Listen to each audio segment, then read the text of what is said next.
welcome. Oh, Thank you. Thank you for having us. We're so excited to be here.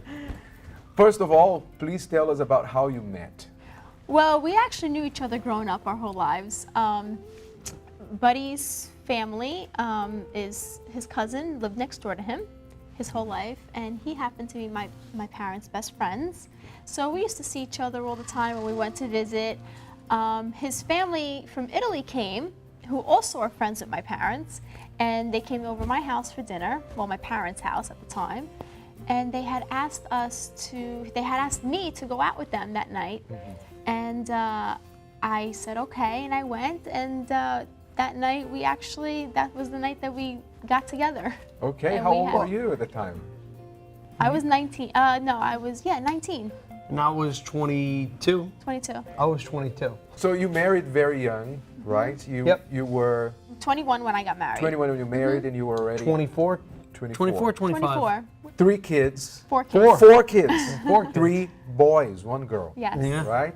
Which is crazy because I never thought that I would have 3 boys. I No, thought I because was Buddy gonna have, comes from a family of all girls. yeah. Right. So I have 4 sisters, and I'm the only boy. She must be spoiled. Your And I'm the baby. And I'm the baby. I am definitely. Sophia is spoiled, but she's my only girl. So, Well, that was part of it too. You know, when we got together, I'm very old-fashioned. I was raised very old-fashioned. So my sisters took care of me. So you know, when I was dating or I wanted to find someone, I wanted to find someone with the same values as I had. You know, I was spoiled. I never cleaned the kitchen. I never did any housely duties. I would, take out the garbage. let it be known, my husband does not know how to turn the washing machine on, clean a dish. I'm a funny story. But Yeah, whose fault is that, right? no, Well, it women started, in his yes, life. The it women, started with the you're right, women when he dude. was growing up, and it ends with me because I still do it for him. Right.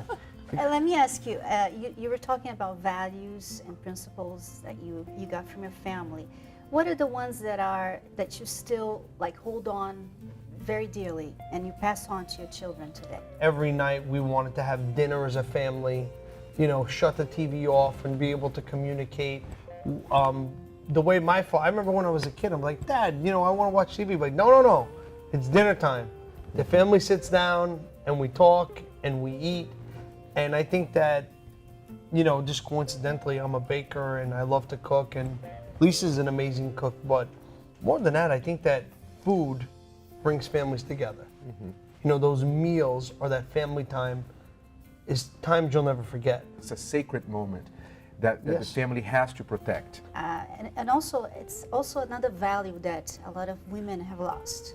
Yes. This value of staying at home with the family. Yes, I mean, it's okay to work. It's okay. Sometimes they don't have another choice. 100%. But sometimes they have the choice. Like for you, Lisa, you had a choice, and you had to choose between, following a career and having my own money and my own life, my own trips, or taking care of my family, right? And you chose your family. Of course. What are the sacrifices that comes with that? I mean, you Well, make a lot of sacrifice. I for see that, the right? good and bad in everything. Sacrifices, I don't get to see my husband as often as I would like to. I don't get up in the morning and get dressed up and pretty, and you What do feel. you do? You're always beautiful. If you see me at home, my morning consists of waking the kids up for school. My hair goes in a ponytail. I have sweatpants on and a t-shirt. I'm like, all right, let's go. Making the lunch, trying to get everybody to school on time. And then after they're in school, then, I'll think about myself. I'll go to the gym. I'll come home. I'll do some errands. I'll, clean up what has to get cleaned up. But if I wasn't a stay-at-home mom, then I would be completely different. I would be getting up early in the morning, getting myself ready, and going out to a career that, wherever the world takes me. But I would be talking to people, adults. I would feel like I was contributing somehow financially to the relationship. And I hear that you also cook. I mean, you cook at home. I do. He's not the cook. He's the cook outside. He But- does cook at home sometimes too, but I'm the main cook in the home, yes. He And- comes home to a hot meal. You must be pretty confident in your cooking skills to cook for. I am. boss. I am. She's an amazing cook. I think I could put out some pretty good meals. She is an amazing cook, and I think she likes to keep me a couple pounds overweight. You know what I'm saying? Well, I don't want the women, looking at you. And she knows that I can't resist. But I think it's a balance. I mean, there's days where I want to cook and I want to, just for my own mind or creativity. But most of the time, Lisa does the cooking, and she's a great cook. What a favorite dish she makes that you really like? I mean, her eggplant parmesan is the best in the world. The linguine with the roasted tomatoes and shrimp is awesome as well. But look, I love everything that she makes, and more importantly, I think that she's a great mom. And I know that I feel safe with her and my children passing the values on, because again, just to take it to another level of, with the technology age and the way I feel the new generations are going, it's about self-gratification and not getting everything quick and not having to work for it. I also believe that it's important for your kids, for someone like us, we have to balance how much we give them. Because you always want to give your kids more, right? You always you want to say, okay, I want to give a better life than my parents gave me. And with that being said, but you don't want to spoil them. Right. So there's that balance of spoiling to giving them everything you need. And I feel that a lot of what Lisa does with the kids is they go and do a lot of community services, and they see different things, so that my kids don't understand. They understand that everybody doesn't have what we have or live the way we live. But not only do I do that outside the home, also in the home. My kids have rules. They have to follow the rules. He makes fun of me sometimes because my boys, even though they're boys, my one rule is when you're done eating, you take your dish and put it in the sink. Right. He doesn't like that. But I say to him, in this house, I'm the boss, and your bakery, you're the boss. Future wives. You're helping your future wives. I don't. If I go in my kids' rooms and there's clothes on the floor, I don't pick them up. I let them come Or back. the housekeeper. Or It's they're not allowed. My kids have to put their dirty clothes in the laundry room. They don't have to wash them, but they have to put them where they belong. Right. There have to be rules, in other words, otherwise kids grow up without any boundaries and they are not prepared for life. Exactly. And one thing I want to ask you, your oldest now is how old? 12. 12. They are about, she's about, and the younger ones eventually, to go out to the world and get out of your grasp, right? How do you prepare yourselves and your kids for facing life out there? I tell my daughter almost every day, ask me whatever you want to ask me. I'll always tell you the truth. You might not like to hear it. You might be embarrassed. But this is life, and you're going to know the truth. And the more open I am with her, I haven't done that with the boys yet. They're a little younger. I deal with the boys. Yes, more. he does more. I mean, honestly, it's easier for me to talk to the father, boys and her to talk to the girl. I mean, look, I hate to sound chauvinistic or whatever, but for me, there's a different mindset for the boys than the girls. Not for me. I'm less concerned about my boys dating than my daughter dating. I mean, call me a dad, call me a little crazy, but it bothers me a little more. I think we're gonna make Sophia a nun. No. No. Lisa, it must be very stressful having a husband who's a celebrity, 4 children. How do you deal with that? One day at a time. One day at a time. My husband being a celebrity is stressful in a way because I don't have him home as often as I'd like to, and I share him with millions of people. When we got married, it was just him and I. I didn't share him with anybody. Every night we would come home, talk. Now I share him with millions of people. We go out and I'm always on the back with the kids and he's taking pictures. So that's the stressful part of it. But again, there's always positive also. Him being a celebrity is his dream. I'll be honest with you. I kind of disagree with you just in one aspect of it. Okay. I don't think that I've ever set out to be a celebrity. I'm being honest. I never did. What I always wanted to be was an important person. Was somebody who did great things.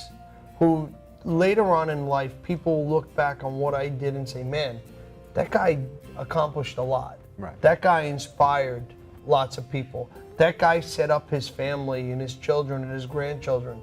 That guy changed the way people decorated cakes. Does that take a toll on your relationship? Do you have like fights? Does any of you ever get a cake in the face? Well, we don't.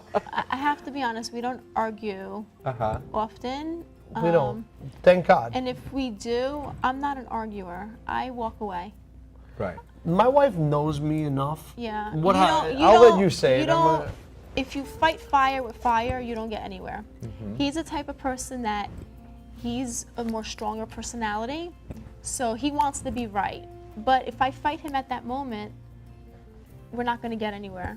He's going to win, and we're not going to speak, and it's going to end.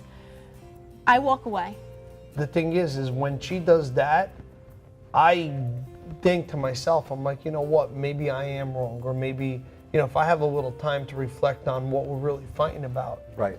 And because we're in sync with a lot of things, like with the kids, it's not like I say they can do it and she says no. Like a lot of times they'll come to me. I mean, look, I'll enjoy being the good Be parent, honest. the fun honest. parent. I say no, and they'll go to him, and he'll say yes. Right. Depends. No, but a lot of times I'll say, go ahead. Did you ask your mother? No. 'Cause I know. Yeah, I do. I did. The other day in the toy store, they were like, "Can I get this?" And they had this like big gun, with the Nerf bullets. No, he didn't want to say no because he didn't want to be the mean parent. So Right. he said, "Go ask your mother." Go ask your and mother. I'm the one that said no. Well, I know she's gonna pack it and take it home. It's up to her. It's not up to me. It's nice because you can play good cop and bad cop as Good well. cop. I'm usually the good cop. I'm always the bad cop. In our marriage, part of our problems was that I always ended the arguments with my wife saying to her, look, this is my way. This is me. You knew me this way. You're trying to change me. I was born like this. I'm going to die like this. Stop trying to change me. And I was an idiot, really, because I was ending my marriage for just this belief. I am like this, and I'm not going to change. And I'm here to prove to people that people can change if they just realize how bad their way is for something in their life, for some area of their life. I'm not saying that this is bad for your marriage, but I'm just saying sometimes we are set in our ways and we think, I'm never going to change.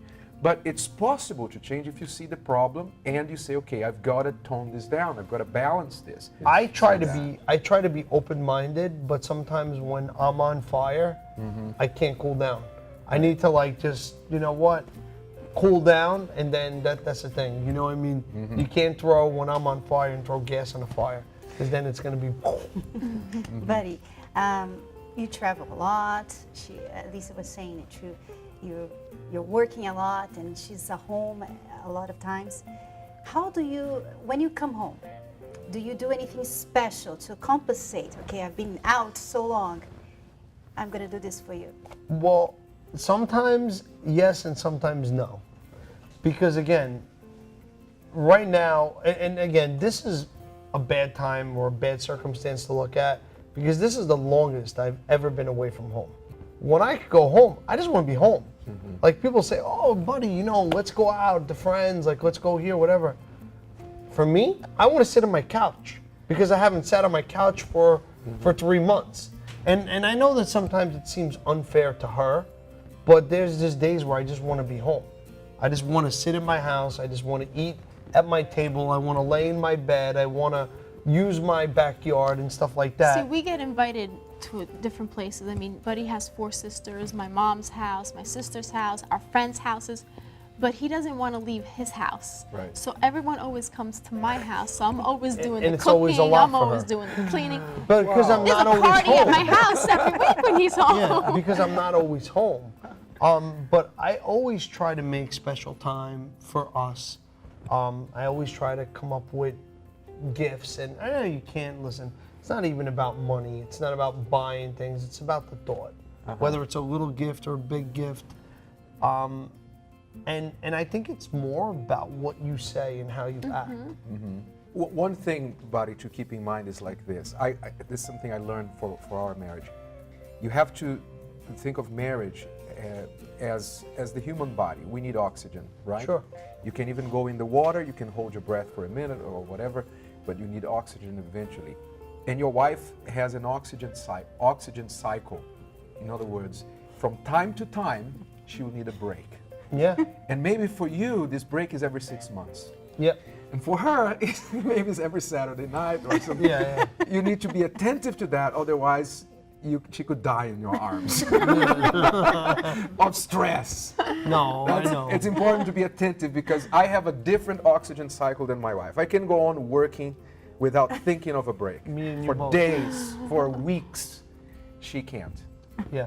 And we have to think of that. Just, I didn't know just a you thought. saw it like that. But it's good to know. good balance. He does have a different oxygen. It's very important.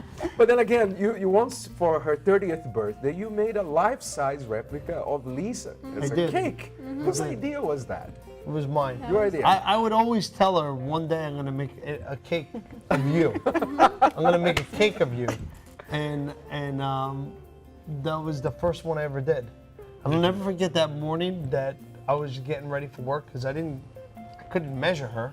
Like, usually when you do a life size, you measure whatever. So I'm going like this. I'm touching her. I'm feeling her. I'm hugging her goodbye. And she's like, "What are you doing?" I'm like, "I just love you." I'm like, "You're working out." I'm trying to, because I had to carve her out a cake. So it was pretty funny. But you know what?